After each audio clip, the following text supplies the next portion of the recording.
हरे कृष्णा, मैं गौरांगी दासी। आज आप लोगों को सभी को परवर्तनी एकादशी की हार्दिक शुभकामनाएं। प्रभु आपके जीवन में हमेशा खुशियां और शांति बनाए रखें, यही मेरी प्रभु से प्रार्थना है। परवर्तनी एकादशी जो है, ये जो है भाद मास के शुक्ल पक्ष के दिन ये तिथि पड़ती है। इसमें एकादशी में नियम करने से यानी आप व्रत करते हैं तो प्रभु आपके ऊपर बहुत प्रसन्न होते हैं। ये एकादशी चातुर्मास में पड़ती है। इसमें क्या है कि अ, विष्णु जी जब करवट बदलते हैं, करवट बदलने के कारण, चातुर्मास में करवट बदलने के कारण ये एकादशी जो पड़ती है, इस एकादशी में कहा जाता है कि प्रभु इतने कृपालु हैं कि वो मानव पे नहीं, देवताओं पे ही नहीं, असुरों पर भी वो हमेशा कृपा करते रहे हैं। एक छोटी सी कथा है एकादशी को लेकर।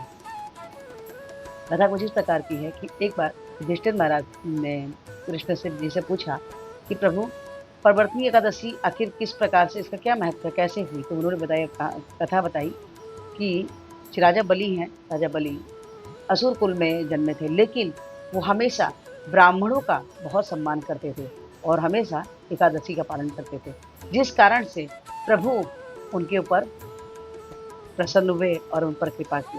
कृपा किस प्रकार की? कथा कुछ इस प्रकार की है कि जब राजा बलि यज्ञ कर रहे थे, उस समय वामन अवतार लेकर प्रभु विष्णु जो है अवतार लेकर जो है उनके पास उनसे 3 बग भूमि मांगने के लिए इच्छा से वो उनके पास आया दान मांगने। शुक्राचार्य जो कि राजा बलि के गुरु थे, उन्होंने उन्हें मना किया कि दान मत दो, लेकिन राजा बलि ने दान देने के लिए उन्होंने दान दिया।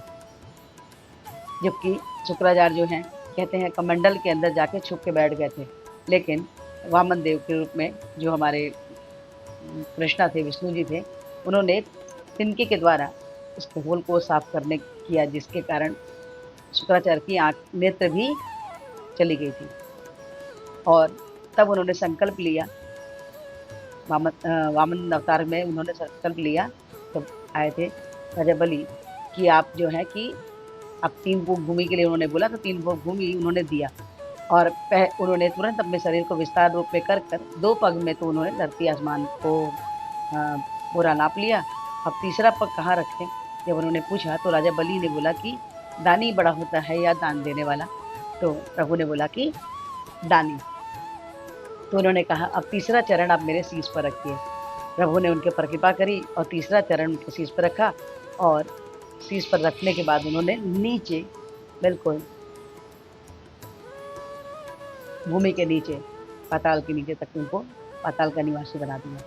तो वो कितने कृपालु हैं। लेकिन राजा बलि पे इतने प्रसन्न हुए कि उनके राज्य की रक्षा करने के लिए प्रभु उनका रक्षा करने का भाग उन्होंने स्वीकार किया कि मैं रक्षा करूंगा। उनके यहाँ कहते हैं कि पहरेदार बनने का उन्होंने बताया कि मैं पहरेदार बनूंगा, पहरेदारी। कितने कृपालु हैं हमारे प्रभु श्री कृष्ण। इसीलिए कहते हैं ना, इसीलिए कहते हैं कि एकादशी व्रत में रानी कही जाती है। आप किसी व्रत को अगर नहीं करते हैं तो आपको ये है कि पुण्य नहीं मिलेगा, पुण्य नहीं मिलेगा ना। लेकिन अगर आप एकादशी नहीं करते हैं तो आप पाप के भागीदार बनते हैं, आपको दोष लगता है एकादशी व्रत नहीं करने का। तो आपको एकादशी जरूर करना चाहिए। आपको फिर से एकादशी की हार्दिक शुभकामनाएं। आप लोग के जीवन में प्रभु हमेशा सदैव कृपा बनाए रखें। और इस वीडियो को आपको अच्छा लगा हो तो आप इसको लाइक कीजिए, शेयर कीजिए, सब्सक्राइब कीजिए।